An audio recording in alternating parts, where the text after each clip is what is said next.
After wrapping up my tasks at work, I called my husband, Christian Clark. Honey, don't forget to come home for Christmas today. I have some good news to share with you. On the other end of the line, Christian's voice sounded rushed and tense. Shiloh, there's an urgent issue with the company project. I need to check on it right away. Junie already finished her bottle and is asleep, so don't worry. Those two sentences filled me with unease. Our daughter, Juniper Clark, was just over a year old. How could I possibly not worry about her being left alone at home? When I tried to call Christian back, his phone was already unreachable. Christmas traffic was overwhelming, and I found myself stuck in a sea of cars, anxiously praying that Junie would be safe. When I finally rushed home, the house was eerily quiet. I hurried to the crib and saw Junie sleeping soundly, relieved. I reached out to touch her little face. That touch sent a wave of panic through me. Her forehead was burning hot. She clearly had a high fever. I immediately grabbed Junie and drove to the hospital, calling Christian along the way. Christian, Junie has a fever. I'm taking her to the city hospital.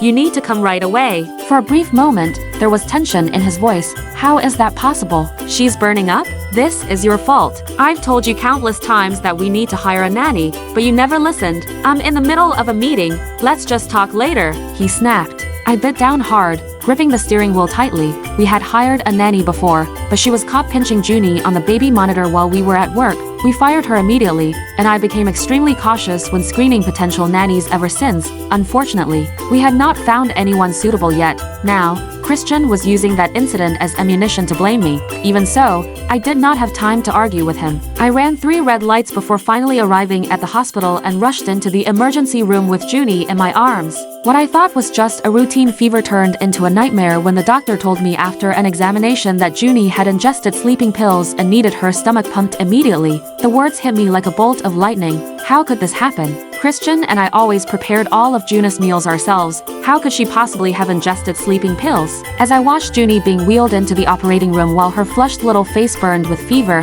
I wished I could take on her pain instead. In my panic, I tried calling Christian again, but his phone remained unreachable. Fortunately, the procedure ended successfully after an hour. Junie was then moved to a general ward for observation. I was about to follow and take care of her when the attending doctor called out to me with a serious expression. Mrs. Clark, please wait a moment. His expression was hesitant, as if he was struggling with his words. May I ask who usually prepares the child's formula? I felt puzzled. Both my husband and I prepare her formula. The doctor pressed further. Who prepared it tonight? Growing more confused, I answered. My husband. Why? Is there something wrong, doctor? He sighed while gently patting my shoulder. If your home has surveillance cameras, you should check them. Though I did not fully understand his words, I did not have time to dwell on them. I quickly went to care for Junie. I finally felt a sense of relief as I watched Junie's temperature gradually come down. When I glanced at my phone, it was already 11:30 p.m. Exhausted from the night's events, I decided to head to the hospital's convenience store to grab a quick snack. However,